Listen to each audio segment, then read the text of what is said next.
नमस्कार, मैं तरुण वर्मा और मैं एक क्लिनिकल साइकोलॉजिस्ट हूँ। अब बात करेंगे कि साइकोसिस के कारण क्या होते हैं। हर पर्सन के लिए अलग अलग कॉज होता है और रिसर्च बताती है कि अलग अलग वजहों से लोगों को साइकोटिक एक्सपीरियंसेस होते हैं। कई सारी वजहों से ये ट्रिगर हो सकता है साइकोसिस, जैसे कि कोई फिजिकल इलनेस या इंजरी से। बहुत तेज अगर दिमागी बुखार होगा या मरकरी की या लेड की पॉइजनिंग हो जाने से, हेड इंजरी हो जाने से साइकोटिक एक्सपीरियंसेस हो सकते हैं। एल्जाइमर्स डिसीज या पार्किंसंस डिसीज में भी हेलुसिनेशंस या डिल्यूजन्स एक्सपीरियंस में आते हैं। किसी तरह के एब्यूज या ट्रॉमा की वजह से साइकोसिस हो सकता है, जैसे कि कोई बड़ा भयानक सा ट्रॉमेटिक इवेंट हुआ हो, जैसे कि बलात्कार का अनुभव होता है या किसी का घर में अचानक से एक्सपायर कर जाना, कोई बड़ा भयंकर एक्सीडेंट होना। तो ऐसे में साइकोसिस के एक्सपीरियंसेस देखने में आते हैं। रिक्रिएशनल ड्रग्स, कुछ ऐसे ड्रग होते हैं जिनकी वजह से इमीडिएटली साइकोटिक एक्सपीरियंसेस अनुभव करने में आते हैं, जैसे कि कैनेबिस और एलएसडी। या तो वो लोग जो ये ड्रग लेते हैं उनके अंदर साइकोटिक एक्सपीरियंसेस देखने में आते हैं, या जो लोगों को पहले से ही कुछ साइकोटिक एक्सपीरियंस हो रहे हैं इन ड्रग्स की वजह से, उनके ये एक्सपीरियंसेस और ज़्यादा बुरे हो जाते हैं। सभी ड्रग से ऐसा नहीं होता, कुछ ड्रग से साइकोटिक सिम्टम्स ज़्यादा एक्सपीरियंस में आते हैं। फिर आते हैं अल्कोहल और स्मोकिंग। शराब और सिगरेट पीने से, तंबाकू खाने से एंटीसाइकोटिक दवाइयाँ काम नहीं कर पाती, सिम्टम्स भी बढ़ जाते हैं और रिलैप्स के चांस भी हमेशा ज़्यादा रहते हैं।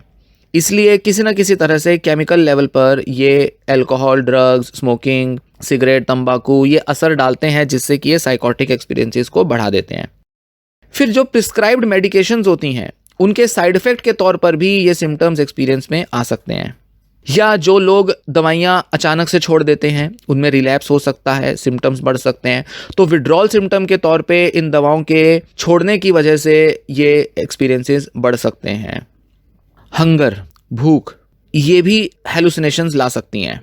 ब्लड में शुगर लेवल लो हो जाने से, बहुत ज़्यादा भूखा रहने से, कई घंटों दिनों तक खाना ना खाने से, मील्स ना खाने से हेलुसिनेशंस आ सकती हैं। लैक ऑफ स्लीप, बहुत ज़्यादा कमी अगर आ जाएगी नींद में, कई दिनों तक एक पर्सन अगर नहीं सोएगा तो हेलुसिनेशंस एक्सपीरियंस हो सकती हैं। बिरीवमेंट, किसी व्यक्ति के अचानक से गुजर जाने की वजह से, एक्सपायर हो जाने की वजह से, जब कोई व्यक्ति बहुत बिरीव करता है, मतलब शोक में होता है, तो उसको उस व्यक्ति की जो कि एक्सपायर हुआ है, जिसकी डेथ हुई है, उसकी आवाज़ें सुनाई दे सकती हैं या वो व्यक्ति दिखाई भी दे सकता है। तो ऐसे में हेलुसिनेशंस आती हैं। एक पर्सन को लग सकता है कि वो व्यक्ति आज भी उनके साथ है, वो उनके यहाँ आसपास मौजूद है, वो उनको देख सकते हैं, महसूस कर सकते हैं, जबकि दूसरे नहीं देख पाते क्योंकि दूसरे शायद उतने अटैच्ड नहीं थे। तो कुछ ऐसा एक्सपीरियंस करने में आता है। फिर आता है स्पिरिचुअल एक्सपीरियंस। कुछ लोग स्पिरिचुअल एक्सपीरियंस के तौर पे, मतलब बहुत ज़्यादा जब भक्ति में रहेंगे, बहुत ज़्यादा रिलीजियस या स्पिरिचुअल एक्टिविटी करेंगे या बहुत ज़्यादा मेडिटेट करेंगे, तो उनको कुछ आवाज़ें आ सकती हैं, कुछ ऐसी विजन्स आ सकती हैं, उनको हेलुसिनेशंस एक्सपीरियंस में हो सकती हैं। कई लोगों के लिए तो ये पॉजिटिव एक्सपीरियंस होता है, पर कई लोग इससे डिस्टर्ब हो जाते हैं।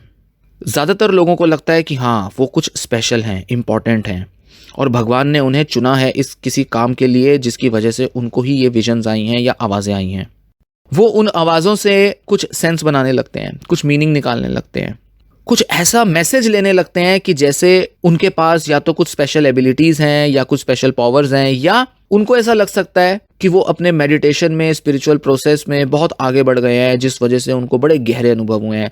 पर असल में अगर मेडिकली इन्वेस्टिगेट किया जाए तो वो केवल हेलुसिनेट ही कर रहे होते हैं। और यही वजह है कि वैज्ञानिक कहते हैं कि हेलुसिनेशन का होना एक बात है, उसको हम क्या मीनिंग देते हैं, क्या फीलिंग एसोसिएट करते हैं, वो एक अलग बात होती है। इसलिए कई लोगों के लिए हेलुसिनेशन एक नेगेटिव एक्सपीरियंस हो जाता है, जैसे कि लगेगा कि कोई आत्मा हमारे अंदर घुस गई है, कोई राक्षस चुड़ैल है जो अंदर है, किसी तरह का जिन है जो हमारे ऊपर चढ़ गया है, जिसका असर आ गया है। तो इसी तरह की आवाज़ों को कुछ लोग जो है पैरानॉर्मल एक्सपीरियंस के तौर पे, भयानक तौर पे भी देख सकते हैं।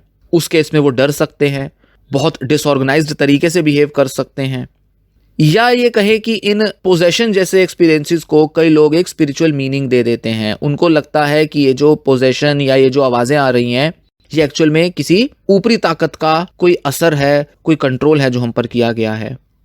जेनेटिक इनहेरिटेंस, अगर किसी पेरेंट को, किसी सिबलिंग को या किसी सेकंड डिग्री बायोलॉजिकल रिलेटिव जैसे कि बुआ, चाचा, मासी, मामा, इनमें से अगर किसी को साइकोटिक एक्सपीरियंसेस रहे हैं, कोई डिसऑर्डर रहा है, तो चांसेस बहुत बढ़ जाते हैं कि किसी पर्सन को साइकोसिस का अनुभव होगा। तो जेनेटिकली भी कहीं ना कहीं एक व्यक्ति प्री डिस्पोज्ड रहता है, कारण रहता है साइकोसिस को डेवलप करने का।